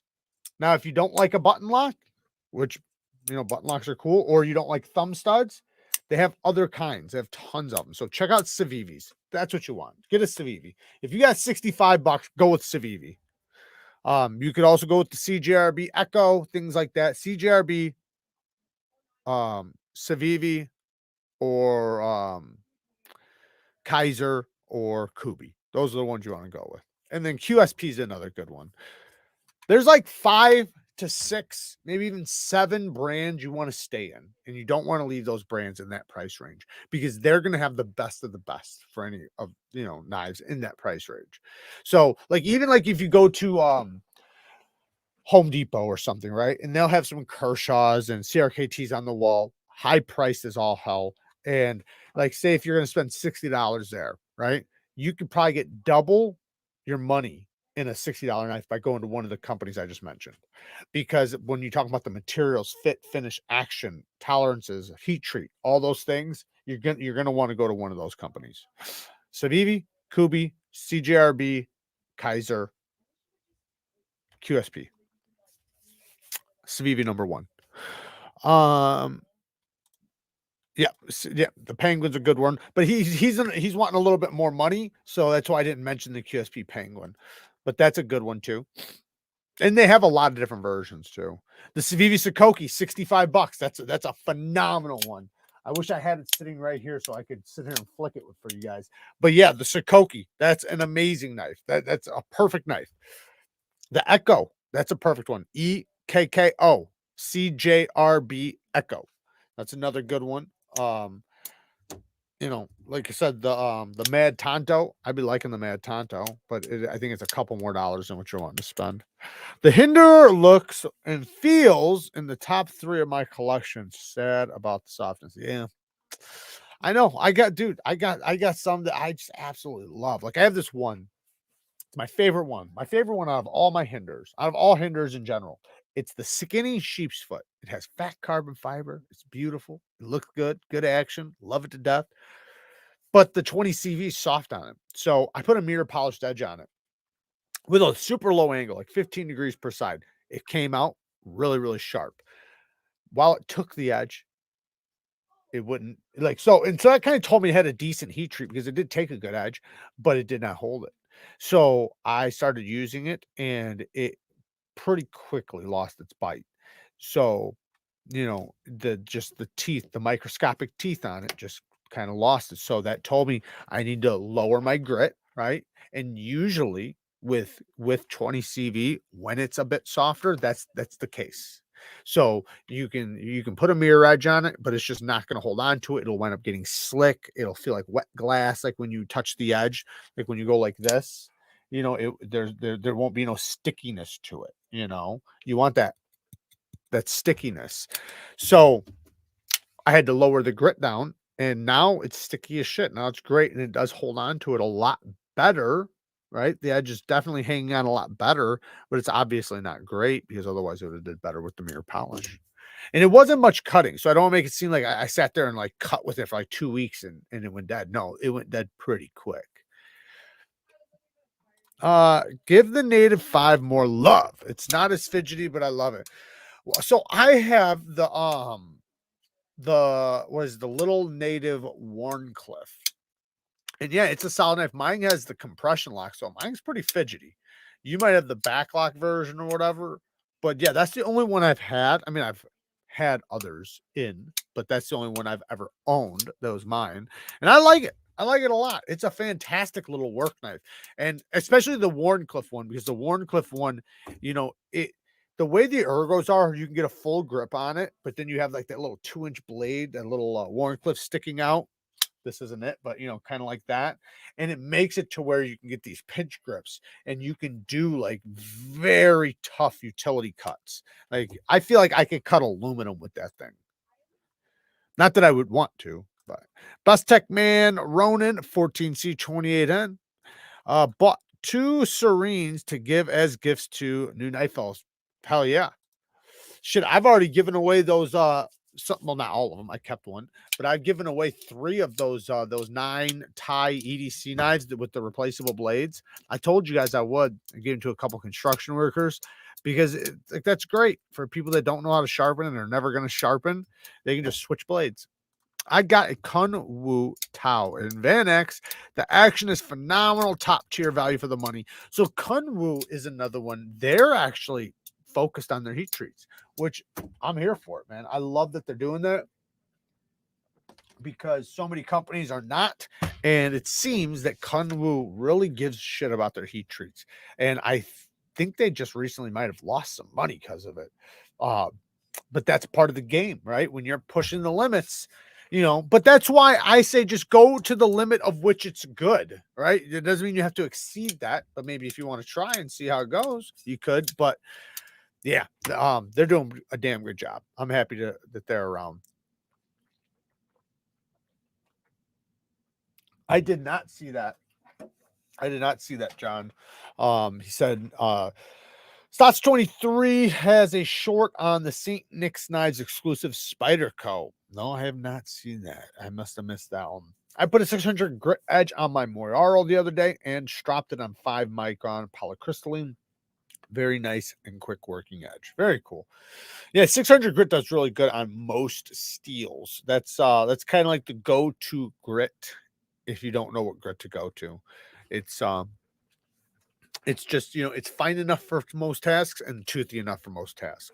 And there's going to be some steels where it's a little bit different. Like there's going to be steels like just for an example, CPM 154, where that steel gets slick really quick. So at like 800 grit, it's like 1500 grit on most knives. So 600 grit is like almost like 1200, 1500 grit. Like it would be on other knives. So that's one steel where I'd say maybe go a little bit lower than 600, maybe up to 600. 600 is where I'd stop maybe at the max. But most steels can handle going over 600, but 600 just happens to be that nice little balance between sticky, toothy, and also fine. Jared, did you see the 911 I sent you on Instagram? No, I did not. A Porsche 911? Don't be fucking with me. Rocky, I could suggest a Warney Pyrite or watch for sales. I got my new Kaiser Cormorant for $60. Highly recommend the Cormorant. Multiple deployment options and S35. Let me scroll down. So, who does reheat treatments on Hinders? I don't know anybody who does reheat treatments. I don't think it's a good thing to do. I think that you have a strong chance of compromising the steel, but I think, I don't know. There might be people out there that can do it themselves. Like if you're the one sitting there doing the heat treatment, you can probably do it. But if it has to do with like already bought knives, I don't know anybody who does that. Maybe it's possible. Maybe there's somebody out there who does it. I've never heard of it though. Seki City is turning out some really nice stuff. I really like 600 and 800 grit edges. Sometimes I go higher. What grit do you recommend on 15V? So I found that 15V takes whatever edge you want to put on it. It will take and hold a mirror polished edge if that's what you want. It probably do a little bit better as far as edge retention goes. So like it depends on what you want. Now, a lot of steels don't hold a mirror polished edge. So some of them will take a mirror polish, but they won't hold it. Some of them won't even take a mirror polish. Like you can see it's a mirror polish. But when I say take, what I mean is the edge sharp? Does it have a lot of bite? Is it fine enough? Is it toothy enough? All those things with a mirror polish. And some of them don't. Some of them get slick, like literally slick. Like they go duller, basically, where you can just run your fingers right down it and it's not going to cut you. because the teeth all gets polished away. But some steels take a hell of a polished edge, right? Now, holding it is another thing. So someone will take it, but then, you know, they won't hold it. Others will hold it really well. 15V will take and hold it very well. But when we're talking about an edge retention test, I haven't done it, but I would guess, just from my experience doing a toothy edge on my knife and then a mirror polished edge, that it would probably go a little bit longer with edge retention with a medium grit edge. 600 to 1,000 grit would probably last the longest on it, you know, between 600 and 1,200, let's say that. But if you want a mirror polished edge, it'll take it and it'll hold and it'll be sharp for a long time. It's a phenomenal steel. That's a really, really good steel. Can I feel my finger yet, Jared? No, not at all. Not even a little bit. I'm gonna bite it off. Rit dyed the micarta cormorant. I have teal blue. I have a couple cormorants. I only like the titanium one. Well, no, I like the micarta one. I don't like the G10 one. So I like the micarta one, and then I like the titanium one, the frag pattern one. I think those are dope. I'm not a fan of that G10 though. I just don't like the patterns and stuff.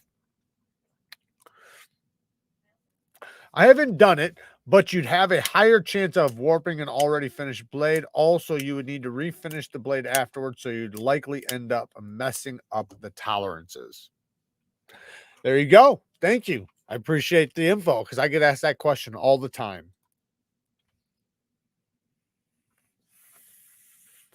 So there's a few big differences between the 9 and the drift. One, obviously, this uses thumb studs. The drift uses a hole. So that's one thing. To be honest, like, if you just wanted to know right now which one's better, I like them both, but I would pick the 9, right? I'd pick the 9, even though I really, really love this. I really fucking love this. Like it's like such a close nose to nose, like it's a photo finish, but the Quiet Carry 9 probably comes out on top a little bit, but it's got titanium on both sides. That's one thing. You know, the drift has G10 on one side and titanium on the other, which I really like how they did this titanium. I really like how they did the clip, but everything is just a little bit more refined on the 9, just a little bit. And man, that thing took a screaming sharp edge. I got a little bit of microchipping, but it's my fault. It's not the steel's fault. It's my fault. But yeah, this thing is stupid smooth, fantastic detent. And the thumb studs work a little bit better on this than the hole does on this. The hole works great on this, but what they did was they chamfered the edge just a little too much around the hole, and it almost makes it slippery. Like, almost. You can do it, but I'm just telling you, it's a little bit slippery. Okay, so I have a new fragrance here we're going to check out. So this is actually a very sought after fragrance by a lot of people. I watched a video, or like a lot of videos on it. This is Jean-Paul Gaultier Le Male Elixir. And it's so the first time I ever tried one of this guy's fragrances, you can see the nets. I was like 15 or something. I actually there was my neighborhood got wiped out by a tornado, and I was breaking into houses that they were going to get paid from the insurance company. Like, they weren't going to keep anything because the places were destroyed, right? So houses were like collapsed on top of themselves, and like sometimes like the garage would be collapsed, but the house would be fine, but not enough for people to live in them. So the insurance company was going to pay, you know, everybody, and basically you have to throw out all your shit. So me and a couple buddies, you know, we got some backpacks and went and, you know, looted some houses. Anyway, so I wound up finding, because I knew like these things were like supposed to be like pretty good like at the time, and I got one of them, and I didn't like it. I didn't like it. So I hadn't tried any of this brand in a long time, but then I heard that this one was really good. So I will say it is good. I thought I was going to like it more, but I do think a lot of people like it's definitely a people-pleasing, crowd-pleasing fragrance. It's very sweet. It reminds me a lot of 1 Million, but it reminds me of if you guys would have to know 1 Million, but it's like it's like the regular 1 Million with the gold bottle, not the elixir, but the gold bottle of 1 million. That's what it smells like. So very sweet, a little bit of spice. So there's a little bit of spiciness, tons of sweetness to it, like almost sugary, almost gourmand. It's really good, but I thought I was gonna like it more. I do like it a lot. I'll definitely wear it, but I wish the spice wasn't in there. There's a little bit of spice on the top that I'm not liking a lot, and it makes it to where I wanted to wear it in the summer. So to me, I'm just gonna wear 1 million elixir, which I have right here, which to me is a little bit better. 1 million elixir. This one's even better. To me, this one has the sweetness without the spice. And if it does have a hint of spice, it's so small. This is very similar to Lucky, but it has a little something else in there than Lucky. And Lucky is just like, it's one of the best best sweet fragrances for men. But really quick, the one I wanted to talk about today, because this is a new one that I'm still testing out. One I have tested out for a long, long time is this one. And this thing is obnoxiously sweet mango. So that's what it is. It's mango and it is strong. This shit will, you never put more than 2-3 sprays of this stuff on. 2 sprays, maybe 3, because it'll become too obnoxious. So, and it lasts like 24 hours. Not exaggerating, not even a little bit. 100% 24 hours. It's called Ambassador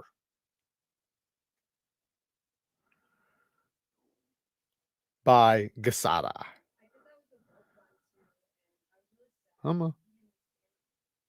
But very sweet mango. That's what it is. It literally smells like just mangoes, sweet mangoes. It's definitely more of a tropical fragrance, so it's going to be summer fragrance only. You will not wear this in the winter. It'd be too sweet for the winter. Even though sweet fragrances do good in the winter, this isn't the type. This is like more of a going out on the beach, going out clubbing maybe or something like that, hot night. Very sweet, very fruity, very boozy. It has a booziness to it, but super duper powerful. Like I said, fucking powerful. This is a powerhouse. I don't know if I've ever even smelt a fragrance that was this powerful before. This like this stuff you'll spray. If you sprayed a coat or something, you'd probably smell it a week later. Like it's like that. But it's also crowd pleasing. It's a very good fragrance. Like it's like I said, it's something that when you smell it, you keep wanting to smell it. But you definitely got to have it in the right weather because otherwise it might be too obnoxious. But both really good fragrances. As far as sweet fragrances go, I think more people would probably like this a little bit more than this. Maybe, I don't know. That's actually not true. This would be a winter fragrance. This would be a summer fragrance. So they're complete opposites. Even though they're both sweet. But the 1 million elixir, though, everybody will love this shit. Everybody. That shit's fire. But actually, all 3 of these, anybody would love. But it's just, I think more people would pick this one. Jared, have you tried I got a Givenchy, man, and I don't like it. It smells like fucking lipstick to me. Hey, 10 bones. Thank you, man. I appreciate the 10 bones, Christian. Hey, brother, have you been sharpening a whole set of old hickories? Have been sharpening a whole set of old hickories as test subjects on my WorkSharp Pro. And your tips, especially managing the burr, resulted in some scary sharp blades. I appreciate it. Fuck yeah. I love hearing that. You just made my night. Thank you, man. That's awesome. And I'm glad the videos can help. I do have other fixed angle sharpening videos you can go and check out. They're going to relate to the exact same. So just know that. Any fixed angle sharpening video, for the most part, unless if it's about the system, a lot of the tips and stuff I give are going to be very similar. So, but yeah, I recently did one. I don't know if you've seen it with the WorkSharp professional knife sharpener, where I talked about like the tips and tricks. If you've seen that, awesome. But watch it if you haven't. If that might be the one you're talking about right now. I really go in on little tips and tricks on how to get a crispy edge. And one of the main things is how you do the tip, how you do the heel, and then also how you deburr. What do you think about why? I love YSL. I have almost all of them. I love them. I got O Electric, Blue Electric. I got the Parfum. I got the EDT. I got them all damn near. Not all of them. There's a few I'm missing, but I like YSL. YSL is one of my favorite brands. Most of the ones I have all the ones I have except for one. Blue Electric is discontinued. That is basically it's spicy. It's like peppery, spicy sweetness, right? Kind of like this one a little bit, but better in a way. But the O Electric is like a clubbing fragrance. It's like minty, sweet, fresh. It's like a blue fragrance with it's blue. It's a blue fragrance with a lot of sweetness and some mint. Now the regular ones all have an apple note. That's what I love about the YSLs. Most of them, they have this apple note that it's like a sweet apple off the top. Most people don't even know that that's what that is. It's a sweet apple, and they share among most of the YSLs, and it gives off this YSL vibe where like you can tell the DNA is the same between them, but they do change a lot. My favorite is YSL Parfum. That's my favorite one. It's really fucking good. Gotten so many compliments from women using it. Another one I like, Dracar Noir in the blue bottle. I recently tried, I got that one stuff that I was talking about the last live. I got a big bottle on the way. I told you guys I was going to get a big bottle. This shit's fire. And that was the Guerlain Ideal Platine Privé. I know that sounds fucking weird what I just said, but the one I'm trying right now is Christian Dior Home Sport 2021. The shit's pretty damn good. Like it's definitely like a gym fragrance. It's something you can wear to the gym, to the office. It's basically just a super citrusy, fresh blue fragrance, fresh out of the shower. It smells like you're clean. It smells like you're fresh. It does add a little bit of something in there that it's like not sweet, but like it like leans a little bit of sweet, but it's more like a lemony sweet, if that makes sense. But that's Christian Dior Home Sport 2021. Fucking good shit right there. I might get a big bottle of that. Jared, I heard you hate Maximet until I learned how to sharpen it. Right. You hated Maximet until you learned how to sharpen it? Yeah, that's the thing. That's with a lot of steels, man. There's a lot of steels that people probably disliked or didn't, until you know how to sharpen it, it definitely makes a big deal. But Maximet is a phenomenal steel when you know how to sharpen it. Same thing with S110V. S110V, I'd say, is the most problematic to sharpen. It's very difficult to remove the burr on S110V, but the trick is you just use straps. You don't try to deburr. On every other steel, you fatigue and remove the burr with the stone or a ceramic. But S110V, you just barely fatigue it and you go right to the strap. But on any other steel, you would never go to the strap with that type of burr because it wouldn't come off. There's no way to come off, but with S110V, it will. Chris Jones with the 2 bones. Club D&E has gotten me so many compliments. Yeah, that's another good one. Very similar to Creed Avantis. It's a Creed Avantis clone. It's really, really good. Yeah, that's a very masculine fragrance. I like that one too. That one's a good one. Super, super masculine. It's a pineapple fragrance, more like a pineapple plant, and it's supposed to be a summer fragrance. I was talking to Leo DiCaprio the other day about flipping through all these young honeys. He said he wasn't even getting dates until he grabbed a couple of Neeves type scents. Like I said, man, you got to get up with the fragrances, man, especially when you're picking up the hose he's getting, because he's getting them 19, 20-year-olds. Chris Jones with the 2 bones. Now Mercedes, the move is the same way. You evil man. I told you that's some good stuff, right? Yeah. Mercedes move is a banger. And isn't, man, that thing's a beast, right? It's beast mode. That stuff lasts for so long, especially on clothes. Spray it on clothes and then smell it like 12 hours later. You'll still smell it. Or go to sleep and wake up and smell your clothes that you wore with it on. You'll smell it the next day. It's very powerful, but in a good way. It's super sweet and fresh at the same time. It's a very fresh fragrance with like some fruity sweetness in the background, and it's definitely like a blue fragrance for sure. It's 100% blue fragrance, 100% a summer fragrance, but it's a crowd pleaser. That's a fragrance when you walk by, it doesn't matter who you walk by. You can walk by the old lady, you can walk by the young girl. Doesn't matter who you walk by, they're gonna say, "Oh shit, that smells good," because it's an impossible fragrance to smell bad. It is, and there's a reason why Mercedes chose it, because with those types of companies, they obviously want to sell the most, right? So niche companies will go in and they'll want different. Like they'll go out of their way to have a different smell so bad to the point to where it smells like shit. And they'll take it because it smells different. And it doesn't smell like everything else out there, even though it smells like shit, right? But then the fragrance lovers will love it just because it's different. However, then there's the companies that say, no, we want a fragrance that the masses want, that the overall masses have to have. And that would be like that, like Mercedes Move, like where everybody loves it. But the people that love niche fragrances won't like it just because it smells, it's mass appealing, right?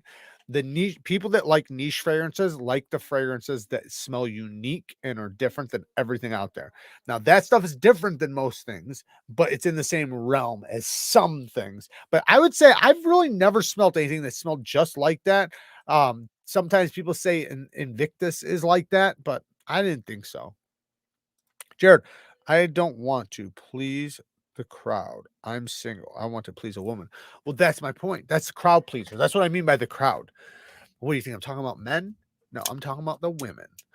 Um, because you're looking for the masses. You're not trying to please one of them, you're trying to please them all. And the crowd pleaser is going to make sure that the majority of girls, no matter what culture, no matter what background, no matter what age, is going to like it.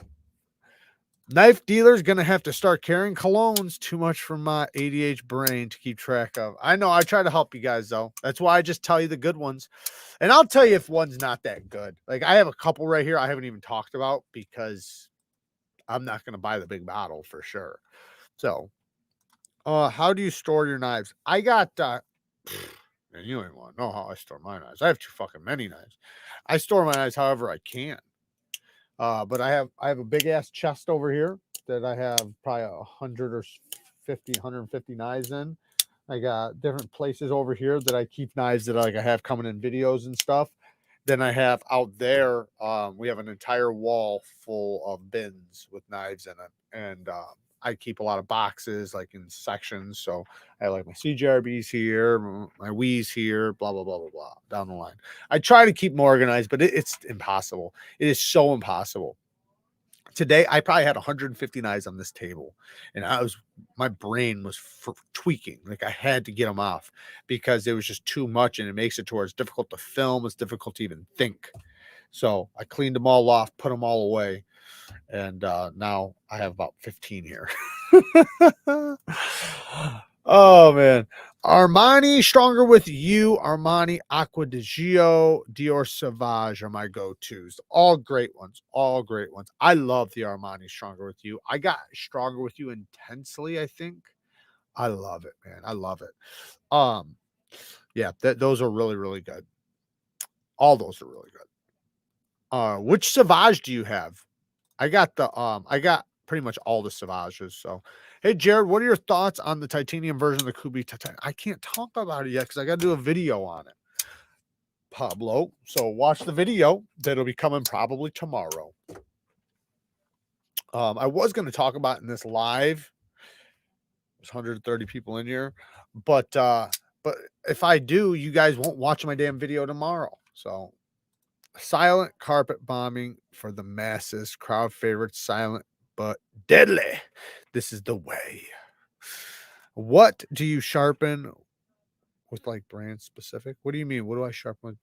Are you talking about stones? I have tons of sharpening stones. Like you gotta understand, I have thousands of dollars in sharpening stones, literally.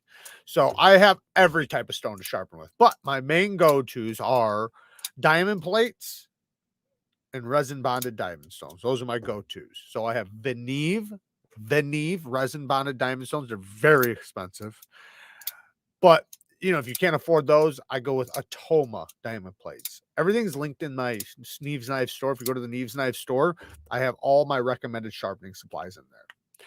Now, I don't recommend whetstones and oil stones and stuff, even though I do have some in the Neeves Knives store. I do have some in there for people that want them, but I don't normally recommend them because they're messy. You have to know how to use the stone. With diamond plates, you just start sharpening. And yes, they do eventually wear out. Yes, you will have to replace it. But if you get Atomas, they'll last you a very long time. Get a 140, a 400, and a 600, and then a 1200 or something. You'll be good to go. Now, if you want mirror polished edges, you're going to have to get more stones after that, right? Maybe one Veneve stone, but there's other stones you can get. You can get like a 2000 grit, and then a Spyderco Ultra Fine or something. That'll get you to a mirror polish. How do you like to test sharpness besides the paper towel? Hair whittling, paper towel is like the best. The reason why paper towel is the best is because it shows you a perfect edge. So a perfect edge has enough bite that it can bite through the towel, but not so much that it snags. And that's difficult, right? It's very difficult. If there's any burr left on your edge, it will snag on the paper towel. You have to have a perfect apex to go through paper towel, and it has to have the perfect level of bite, meaning that the micro serrations, like a saw blade on the edge bevel, are perfect. That's why I think that that's the best way to show an edge. Now, I do have the best sharpness tester. I sometimes whittle hair. That's whittling hair shows you the level of fineness an edge can be, but it's not a good caliper to rate. It's a good caliper to rate levels of sharpness, but not a good caliper to rate quality of edge, because I can take something that's gonna chip very easily and whittle a hair with it, but yeah, paper towel is the best way, in my opinion. Dave Goodrich. But if you haven't made it to paper towel, just do paper. Do paper. Just change your level of thickness of paper. Try to get a piece of paper that's difficult to cut. Dave Goodrich with the 5 bones. I'm not sure about fragrances, but freshly cut green grass and a cold beer, and I'm happy. There you go. Fuck yeah. Throw a little Earl on it. You'd be right in town, huh? I know most people are not going to be loving fragrances, right? I know that's the case, but that doesn't mean you can't dip your toes. You can dip a little bit, right? Just dip your toes. And the way you dip your toes is you just get some testers. Get like 3 testers, like $10 a piece. Comes with a little tube like that.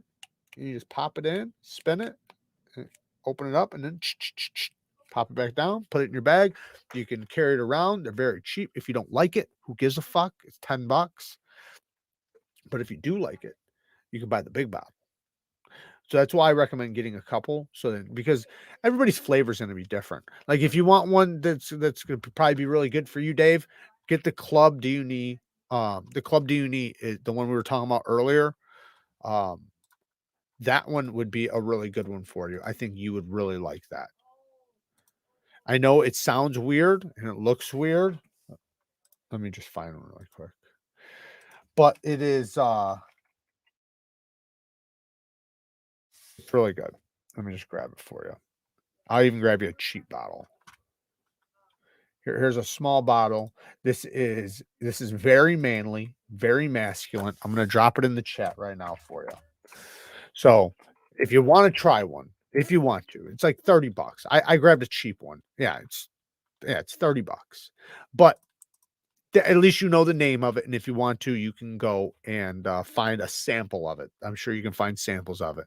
But that is a clone of a very, very expensive men's fragrance, by the way. But I think you'll like it. It's a very masculine fragrance.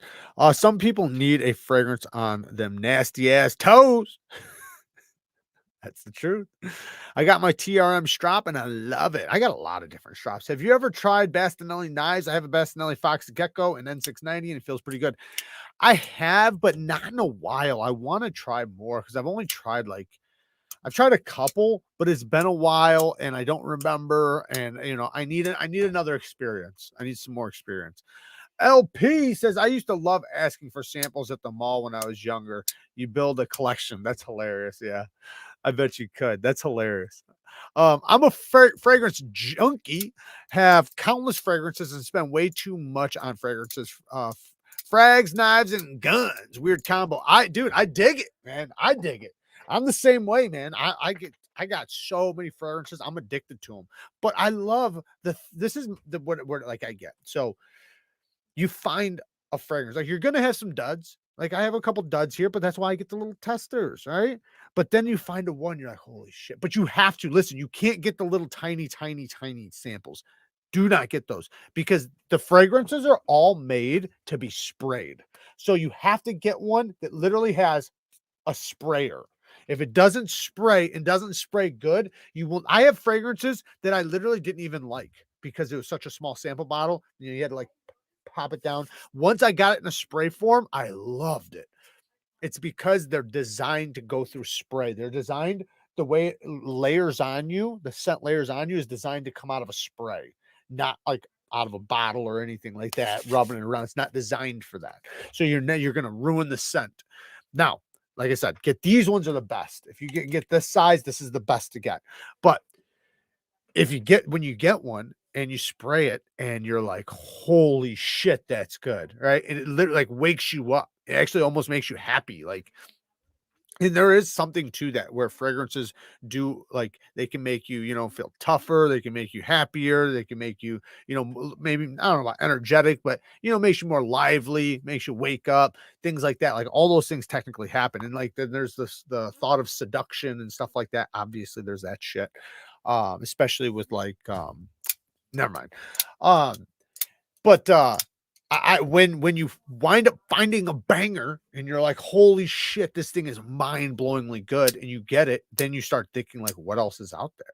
And you start wanting to know because like it's like I never thought I would like a cherry fragrance or something, or I never thought I would like a leather fragrance, right? But then you fall in love with like a leather fragrance, you're like, man, I wonder what a cognac fragrance smells like, or a tobacco fragrance or something.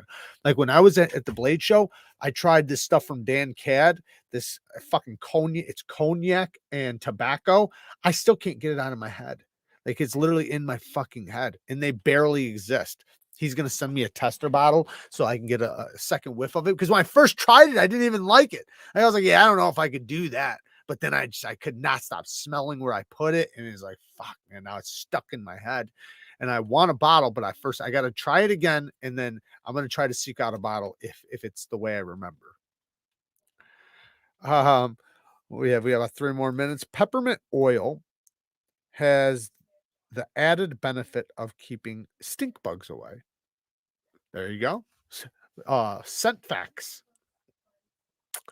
Neeves is better than anything I can stream on TV. Bang. Hell yeah. That's what I'm talking about. Hell yeah. That whole Tommy Bahama line is good. Martinique is awesome. I don't know about the Martinique, if I'm pronouncing it right. They have to be atomized. Yes, they have to be atomized. You want an atomized sprayer for sure, or an atomized fragrance where it comes out of a sprayer. And I recommend, like, even if it's a little tiny bottle, try to get the big. This is the smallest I like to go right here. You actually get a full bottle. You see, I've used the shit out of this one. This is the one we were talking about earlier, but it actually has a good sprayer on it. So when I spray it, it's not just like, bubbling out. It actually sprays. And I get enough that I could wear it like 3 or 4 times to really know like how it is. So I have about 3 or 4 times I can actually spray it because when you first spray it, like you're just getting like, a test of it, and then the second time you're really starting to get it, you're starting to get, it's like getting to know somebody, right?